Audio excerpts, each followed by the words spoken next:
ধর্মনগরের শ্রীরামকৃষ্ণ সেবা সমিতির উদ্যোগে দেওয়ানপাশার আশ্রম প্রাঙ্গণে কল্পতরু উৎসব পালন করা হয়। ঠাকুর শ্রীরামকৃষ্ণ পরমহংসদেব 1886 সালে 1 জানুয়ারি কাশীপুর উদ্যানবাটিতে কল্পতরু হয়েছিলেন। ভক্তরা যারা সে সময় উপস্থিত ছিলেন তারা ঠাকুরকে প্রণাম করে যে যা চেয়েছিলেন পরবর্তীতে দেখা গিয়েছিল সবাই অর্থাৎ ভক্তরা সেটাই পেয়েছে। সে সময় থেকে সমগ্র পৃথিবীতে যেসব স্থানে রামকৃষ্ণ মঠ ও মিশন রয়েছে সেসব স্থানে আজকের দিনে অর্থাৎ 1 জানুয়ারি কল্পতরু উৎসব পালন করা হয়ে থাকে। তারই অঙ্গ হিসেবে ধর্মনগরেও শ্রীরামকৃষ্ণ সেবা সমিতির উদ্যোগে দেওয়ানপাশায় অবস্থিত আশ্রম প্রাঙ্গণে কল্পতরু উৎসব পালন করা হয়, জানান রামকৃষ্ণ সেবা সমিতির সভাপতি নিতু ভট্টাচার্য। ধর্মনগর থেকে নিজস্ব প্রতিনিধির রিপোর্ট। আজকে এখানে এটা একটা অনুষ্ঠান হচ্ছে, এটা কার উদ্যোগে এবং কোন জায়গাটায় হচ্ছে? আচ্ছা, আজকের দিনটি বিশেষত্ব হলো আজকে কল্পতরু দিবস।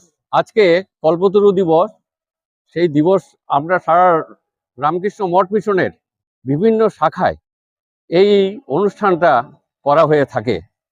তো তারই অঙ্গ হিসাবে আমরা ধর্মনগর শ্রীরামকৃষ্ণ সেবা সমিতির দেওয়ানবাসায় আমাদের এই কল্পতরু দিবসটি অনুষ্ঠিত হতে যাচ্ছে। ঠাকুর শ্রীরামকৃষ্ণ 1886 সালের এই দিনে 1 জানুয়ারি কাশীপুর উদ্যানবাটিতে যখন থাকতেন উনি, তখনই এই দিনটিতেই উনি কল্পতরু হয়েছিলেন।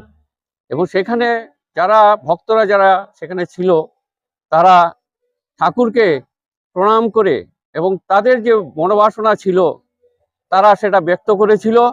পরবর্তীকালে দেখা যায় ঠাকুরের কাছে ওই মুহূর্তে যে যা চেয়েছিল সেটাই তারা পূর্ণভাবে পেয়েছিল।